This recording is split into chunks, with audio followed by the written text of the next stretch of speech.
YouTube channel में बच्चों पुनः आपका स्वागत है। आज कक्षा 9 की भौतिक विज्ञान में अदिश राशियां तथा सदिश राशियां का टॉपिक समझाएंगे आप लोगों को। सदिश राशियां किसे कहते हैं? वे राशियां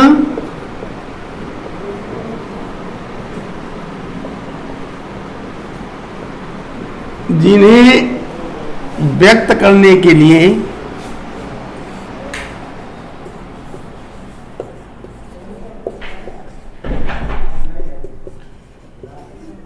परिमाण और दिशा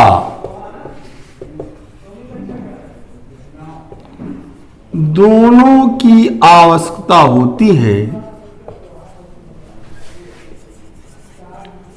दोनों की आवश्यकता होती है, सदिश राशियां कहलाती हैं।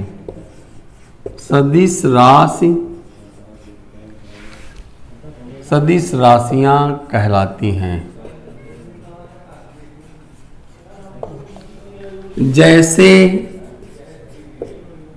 बल, वेग, विस्थापन, त्वरण आदि।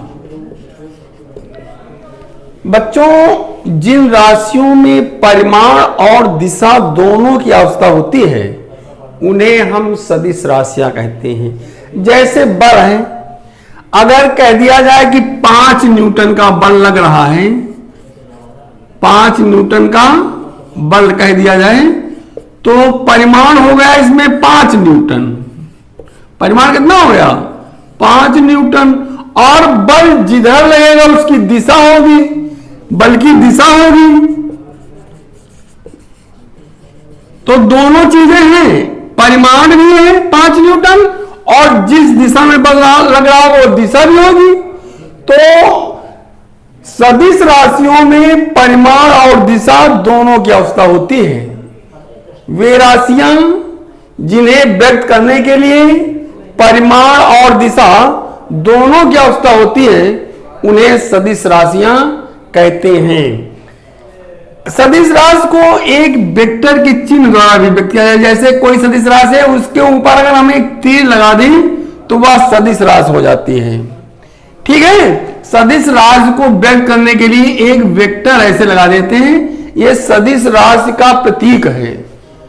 अब बच्चों बताएंगे अदिश राशियां। अदिश राशियां किसे कहते हैं?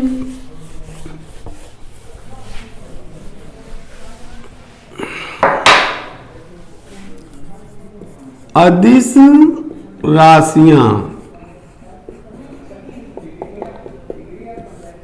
वे राशियां जिन्हें व्यक्त करने के लिए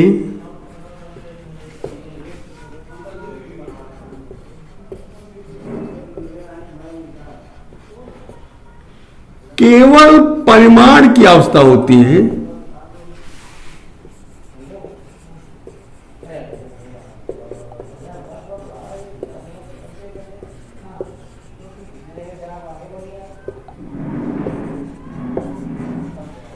होती हैं, अदिश राशियां कहलाती हैं।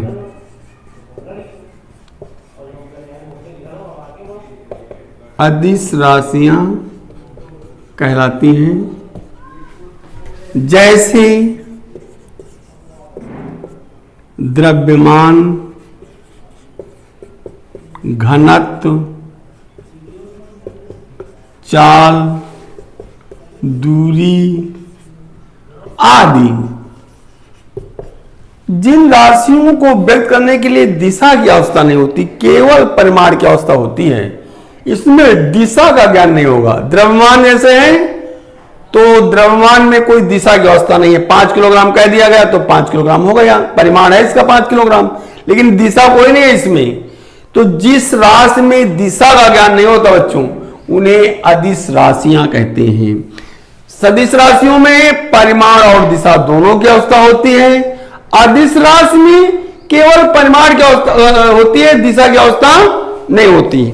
अगली हेडिंग है बच्चों, इस वृत्तीय गति किसे कहते हैं? वृत्तीय गति।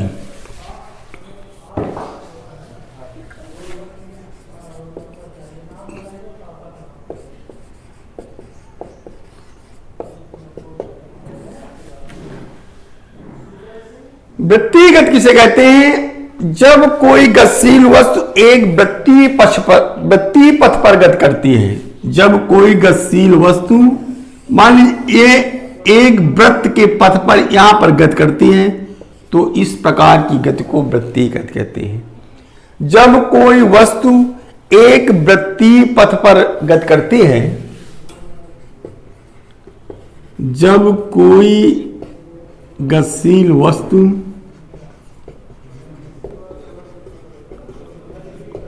एक वृत्तीय पथ पर गति करती है, तो इस प्रकार की गति को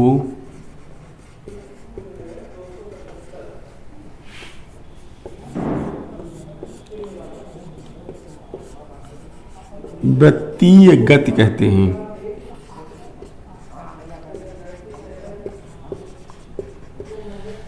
जब कोई गतिशील वस्तु एक वृत्तीय पथ पर गति करती है, तो इस प्रकार की गति को एक क्या कहते हैं? वृत्तीय गति कहते हैं। मान लीजिए अगर हम एक पत्थर के टुकड़े को रस्सी से बांधकर घुमाएं, तो इस प्रकार का पथ बनेगा। अब वृत्तीय गति में विशेषता क्या होती है बच्चों? वृत्तीय गति में प्रत्येक क्षण वेग बदलता रहता है। वृत्तीय गति में क्या है? प्रत्येक क्षण वेग बदलता रहता है।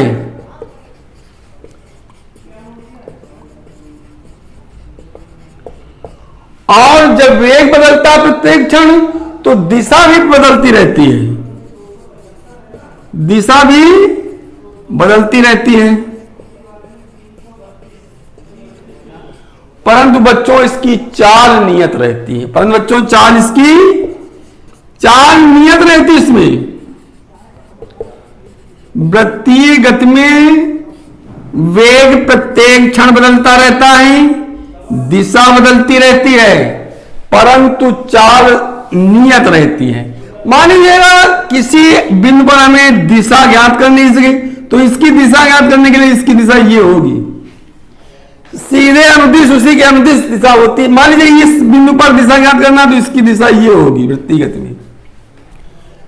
उसी के अनुदिश जिस क्षण ज्ञात करते हैं और जिस स्थान पर उसी को आगे बढ़ा दीजिएगा, तो वो दिशा हो जाती है उस क्षण उस गतिशील वस्तु की।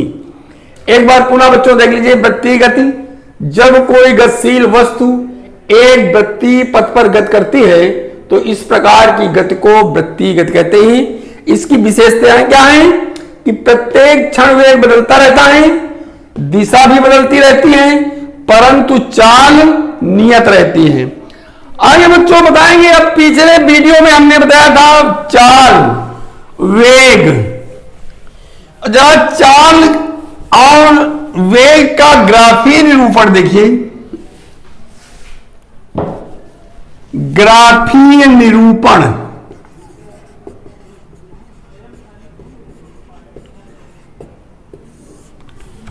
अगर दूरी और समय का ग्राफ देखिए, दूरी और समय,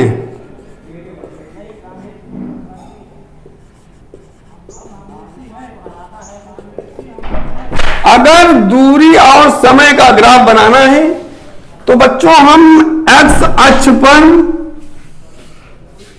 ये यहां समय लिख देते हैं और इसको यक्स अक्ष मान लेते हैं, और यहां पर दूरी लिख देते हैं और इसको लिख देते हैं वाई अक्ष। हाँ, एक अगर समान चाल के लिए ग्राफ हम दर्शा रहे हैं, समान चाल के लिए ग्राफ कैसा प्राप्त होगा हमें? अगर ग्राफ किसी एक सीधी रेखा प्राप्त होता है, अगर ग्राफ एक सीधी रेखा प्राप्त होता है तो ये अगर समय और दूरी के साथ ग्राफ खींचा जाए, मान लीजिए यहां पर 0, ये 2 सेकेंड, ये 4 सेकेंड, ये 6 सेकेंड, ये 8 सेकेंड यहां लिख दिया जाए, और यहां पर 4 मीटर, फिर 6 मीटर, फिर 8 मीटर, फिर 10 मीटर। अगर 2 सेकेंड में यहां पर है 4 में, और फिर 6 में, ये 4 में 6 में चली गई, 6 में 8 में चली गई।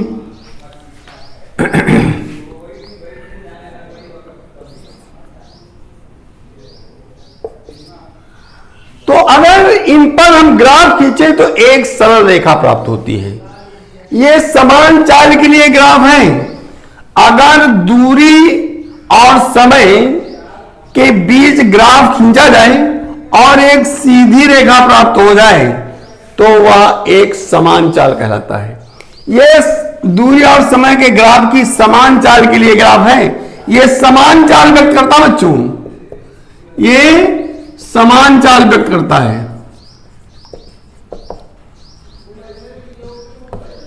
अगर समय और दूरी का ग्राफ हम खींचे और एक सीधी रेखा ना प्राप्त हो, तिरछी रेखा प्राप्त हो जाए, इस प्रकार बने बच्चों। समय यहां पर टी मान लीजिएगा, इसको एक्स अक्ष और इसको वाई अक्ष। ये समय है टी सेकेंड में और ये दूरी है यस मीटर में।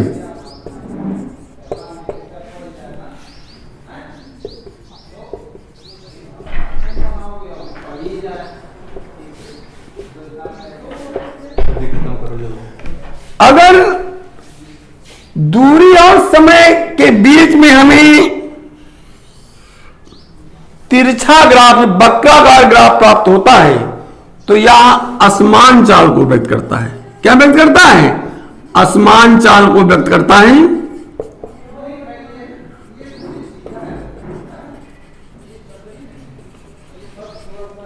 बच्चों पुनः देख लीजिएगा, दूरी और समय ग्राफ की विशेषताएं क्या है।